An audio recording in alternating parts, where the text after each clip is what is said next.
नमस्कार, मैं हूं गंगा प्रसाद। इस देश को बचाना चाहते हैं तो फिर सत्ता से टकराने का साहस जुटा लीजिए, क्योंकि जिसका जवाब आप चाहते हैं वो जवाब सत्ता में बैठे शहंशाह देने वाले नहीं हैं।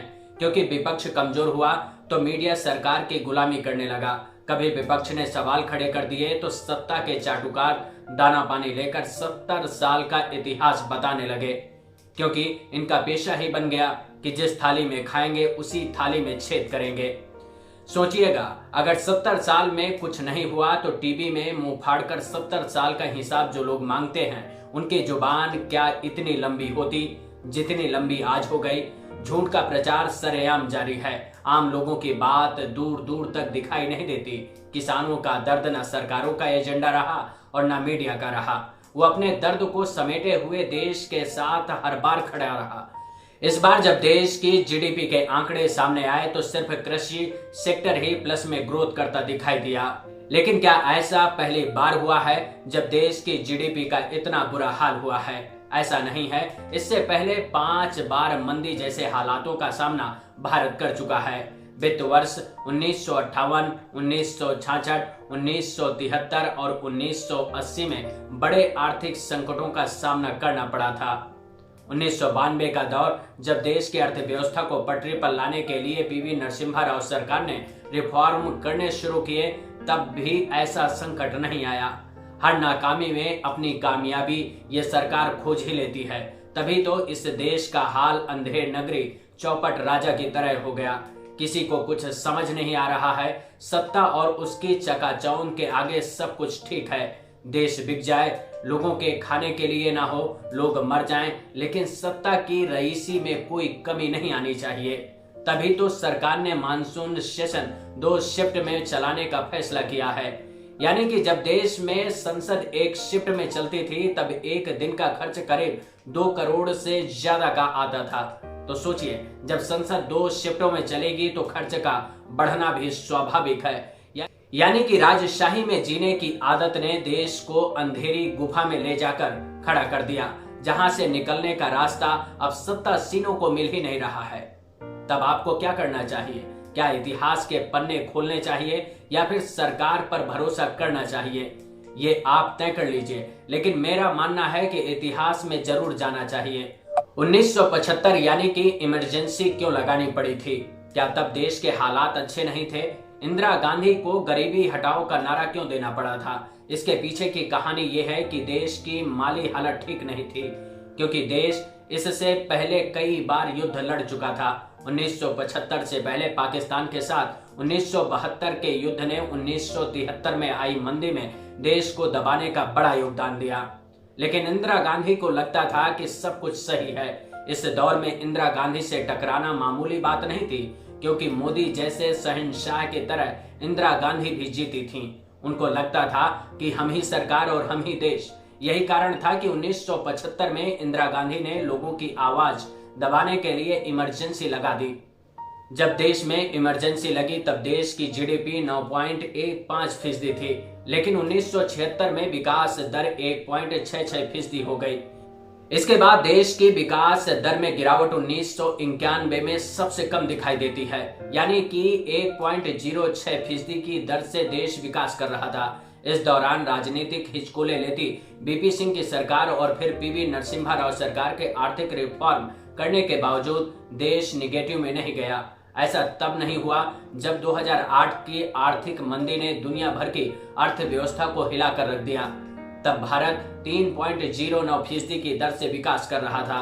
तो क्या निगेटिव में विकास दर जाने का मतलब सिर्फ ये है कि देश को स्टैंड स्टिल कर दिया गया, इसलिए विकास दर नीचे चली गई? यानी कि एक झटके में बिना सोचे समझे सब कुछ बंद करने का खामियाजा भुगतना पड़ रहा है। इसीलिए देश बुरी तरह से आर्थिक मंदी में फंस गया। ये एक वजह है, लेकिन जब देश में लॉकडाउन नहीं था तब देश की हालत कैसी थी? अप्रैल में जो आंकड़े आए वो बताते हैं कि ऑटोमोबाइल सेक्टर में एक भी बिक्री नहीं हुई। यानी कि लॉकडाउन से पहले मार्च में यात्री वाहन की बिक्री में 51% की गिरावट देखने को मिली। दोपहिया वाहनों की बिक्री में 40% की गिरावट देखने को मिली और व्यावसायिक वाहनों में 88% की गिरावट देखने को मिली थी। बेरोजगारी का मुद्दा सरकार और मीडिया के लिए भले न रहा हो, लेकिन बेरोजगारी दर का आंकड़ा सबसे ज्यादा इसी सरकार में बढ़ा। मोदी सरकार ने बेरोजगारों से वादा किया लेकिन पूरा नहीं किया, तभी 45 साल में सबसे ज्यादा बेरोजगारी दर का आंकड़ा छूने में सरकार कामयाब रही।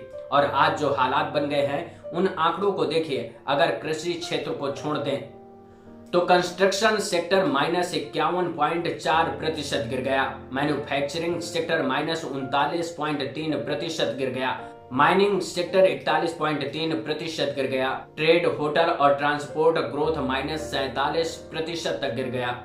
इसका मतलब क्या होता है? अगर देश का विकास पूरी तरह से ठप हो जाए तो इसको इस तरह से समझिए। मान लीजिए कि एक कंपनी है जिसमें हजारों लोग काम करते हैं, हजारों करोड़ का टैक्स कंपनी भरती है, लोगों को रोजगार देती है और इस कंपनी में काम करने वाले भी टैक्स के रूप में देश को पैसा दे रहे हैं। लेकिन एक दिन ऐसा आता है जब वो कंपनी अचानक से बंद हो गई, तब क्या होगा? कंपनी के सभी कर्मचारी बेरोजगार हो गए, यानी कि सरकार को मिलने वाला टैक्स भी बंद हो गया, क्योंकि कंपनी तो बंद हो गई, उससे जुड़े लोगों की इनकम बंद हो गई, तो सरकार के इनकम का सोर्स भी कम हो गया। यानी कि जब देश को स्टैंड स्टिल कर दिया गया, तब देश के हार्ड वर्क वाले प्रधानमंत्री को समझ नहीं आया कि देश को आगे कैसे चलाएंगे। क्या देश में बोलना सिर्फ आजादी है या फिर देश के प्रति जितनी लोगों की जिम्मेदारी है उससे ज्यादा देश की चुनी हुई सरकार की लोगों के प्रति जिम्मेदारी है। यानी कि जब देश को स्टैंड स्टिल कर दिया गया, तब देश के हार्ड वर्क वाले प्रधानमंत्री को समझ नहीं आया कि देश को आगे कैसे चलाएंगे। क्या देश में बोलना सिर्फ आजादी है या फिर देश के प्रति जितनी लोगों की जिम्मेदारी है उससे ज्यादा देश की चुनी हुई सरकार की लोगों के प्रति जिम्मेदारी है? मेरी समझ में आजादी का मतलब ये होगा कि देश के लोगों को रोजगार, स्वास्थ्य, शिक्षा, खाना और पानी जैसी मूलभूत सुविधाएं मिलती रहें, और अगर ऐसा नहीं होता है तो उसका कोई मतलब नहीं है। तो अब सरकार क्या करेगी? क्या सरकार और कंपनियों की नीलामी करने के बारे में सोचेगी और देश के लोगों के पैसे से बनाई गई कंपनियों को बेचकर पैसा जुटाएगी? फिर भी कोई खरीदार नहीं मिल रहा, यानी कि देश चलाने के लिए सरकार औने पौने दाम में कंपनियों की नीलामी करेगी, यानी कि इन कंपनियों में काम करने वाले लोगों की नौकरी संकट में आएगी, क्योंकि प्राइवेट सेक्टर में जाने का मतलब है सोशल सिक्योरिटी खत्म होना। वैसे आज के संदर्भ में देखें तो देश की सबसे बड़ी उपलब्धि यह है कि 80 करोड़ लोगों को खाना खिलाना, लेकिन सवाल उसके आगे का है, यानी कि आगे क्या होगा जब देश की सरकार ने राज्य सरकारों को जीएसटी देने, यानी कि राज्य सरकारों को मिलने वाला पैसा नहीं देने की स्थिति में है, क्योंकि टैक्स कलेक्शन में भारी गिरावट आई है। सरकार के पास पैसे नहीं है, यानी कि आने वाले समय में स्थिति और बिगड़ेगी। इस बिगड़ती स्थिति को इस खबर से समझ सकते हैं कि भारत सरकार ने स्वेच्छा से लोगों को इस्तीफा देने की बात कह दी, यानी कि आने वाले समय में रोजगार देने के बारे में सरकार विचार नहीं कर रही है, बल्कि रोजगार छीनने की तैयारी है। ऐसे में सवाल यह है कि अगर केंद्र सरकार राज्य सरकारों को पैसा देने की स्थिति में नहीं है, तो फिर राज्य सरकारें अपने कर्मचारियों को वेतन और विकास कार्यों को आगे बढ़ाने की स्थिति में कैसे आएगी? इसका मतलब यह है कि आने वाले समय में जब सरकारों के पास पैसे नहीं होंगे तो सरकारें उधार पैसा मांगने की स्थिति में आएंगी, यानी कि राज्य सरकारें आरबीआई के सामने हाथ फैलाएंगी और केंद्र आईएमएफ और विश्व बैंक के आगे हाथ फैलाएगा। तब आईएमएफ और विश्व बैंक अपनी शर्तों पर पैसा देगा, यानी कि उनकी शर्तों के साथ देश को चलना होगा। एक मुश्किल ये है कि आरबीआई ज्यादा पैसा छाप नहीं सकता, क्योंकि इससे रुपया कमजोर होने का डर होगा। तो फिर रास्ता क्या होगा? क्योंकि राज्य सरकारें केंद्र से पैसे की डिमांड कर रही हैं। छत्तीसगढ़ की सरकार ने तो लेटर भी लिख दिया कि आरबीआई से आप ही पैसा दिला दीजिए, लेकिन हालात इतने बुरे हो गए हैं कि सरकारों को समझ नहीं आ रहा कि क्या करें। देश की वित्त मंत्री को ये बात समझ आ गई है कि ये दैवी आपदा है, यानी कि दैवी शक्ति से कौन जीत सकता है, ये लोगों के दिमाग में डालने की कोशिश हो रही है ताकि अपनी नाकामी को छिपाया जा सके। लेकिन सोचना आपको है कि क्या ऐसी सरकार का रहना आपके लिए फायदेमंद है या फिर कोई दूसरे विकल्प पर सोचने का समय अब आ गया है। तो सोचिए। इस वीडियो में इतना ही, लेकिन वीडियो को लाइक करना और चैनल को सब्सक्राइब करना मत भूलिएगा। इस पर अपने विचार शेयर करेंगे तो हमको भी अच्छा लगेगा। इसके साथ ही मैं अपने सभी वीडियो टेलीग्राम में डालता रहता हूं, तो चैनल को ज्वाइन कर लेंगे तो मेरे हर वीडियो का नोटिफिकेशन आपको मिलता रहेगा। नमस्कार।